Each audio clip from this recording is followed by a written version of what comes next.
dans les leçons précédentes, nous avons dit que la déclaration d'une variable consiste à réserver une case mémoire ou bien un espace mémoire pour l'utiliser ultérieurement, soit pour stocker une valeur ou bien la récupérer. On suppose que nous avons déjà réservé un espace mémoire qui est la variable x. Dans cet espace réservé, l'utilisateur peut stocker n'importe quel nombre à condition qu'il soit entier, vu qu'ici la variable est de type entier. Par exemple, vous pouvez mettre le chiffre 5 dans la variable x. Le processus qui permet de mettre ou bien d'attribuer une valeur à une variable est appelé affectation. Ici, nous avons affecté le chiffre 5 à la variable x. Cela veut dire qu'on a mis le chiffre 5 dans la variable x. Pour comprendre le principe d'affectation, prenons cet exemple. Quand on met des fraises dans le 100, nous pouvons dire que nous avons affecté des fraises dans le 100. De ce fait, le principe d'affecter des fraises dans un seul est similaire à celui d'affecter ou d'attribuer une valeur à une variable que l'on appelle affectation.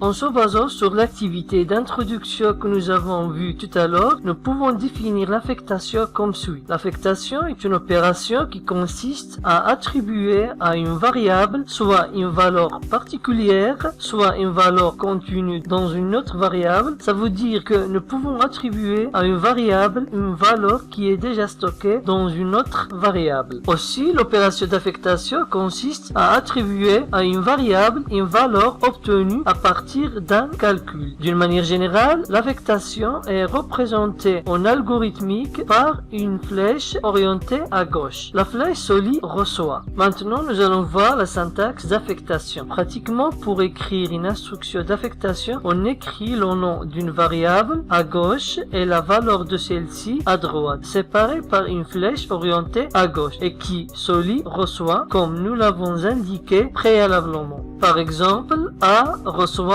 10, alors qu'ici A représente le nom de la variable et 10 la valeur de celle-ci. Que va-t-il se passer après cette affectation? Eh bien, la variable A aura comme valeur le nombre 10. Un autre exemple d'affectation, B reçoit A. Ça veut dire que la variable B aura comme valeur la valeur contenue dans la variable A, sans que la variable A perd sa valeur. C reçoit B plus 20, représente un autre exemple d'affectation. Cette dernière consiste à calculer premièrement la somme de B plus 20. Du B représente la variable dont la valeur est 10, puis mettre le résultat de cette opération arithmétique dans la variable C qui va recevoir la valeur 30. Finalement, l'affectation prénom reçoit Ali consiste à mettre la chaîne de caractères Ali dans la variable prénom. De ce fait, la variable prénom aura comme valeur Ali, soit l'affectation suivante. A reçoit 7. Sachant que la variable A contient déjà une valeur qui est 10, à votre avis, que va-t-il se passer si on affecte une nouvelle valeur à la variable A qui contient déjà le nombre 10? Ici, quand on affecte le chiffre 7 à la variable A qui contient le nombre 10, la nouvelle valeur va écraser l'ancienne valeur puisqu'une variable ne peut stocker qu'une seule valeur à la fois. Autrement dit, après l'affectation, la nouvelle valeur remplacera l'ancienne valeur. Par conséquent, la variable A aura comme valeur le chiffre 7.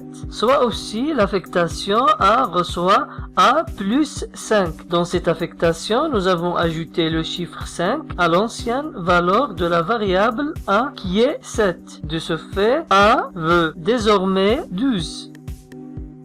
Maintenant, nous allons faire un exercice pour appliquer tout ce qu'on a appris dans cette leçon. L'objectif de cet exercice est de déterminer la valeur de chaque variable après l'exécution de l'opération d'affectation. Dans ce tableau, on se dispose de 4 variables, à savoir A, B, C et D, qui sont vides. Commençons par la première instruction d'affectation. A reçoit 4. Dans cette dernière, la variable A veut désormais 4. Puis la deuxième instruction d'affectation B reçoit A. Après l'affectation, la variable B veut désormais la valeur de la variable A qui est 4. Et si la variable A garde le chiffre 4. La variable C de la troisième instruction d'affectation, C reçoit A plus 6, veut désormais 10. Concernant les variables A et B, gardent toujours les mêmes valeurs. En ce qui concerne la quatrième instruction d'affectation, la variable B veut désormais 30, tandis que les les variables A et C gardent toujours les mêmes valeurs.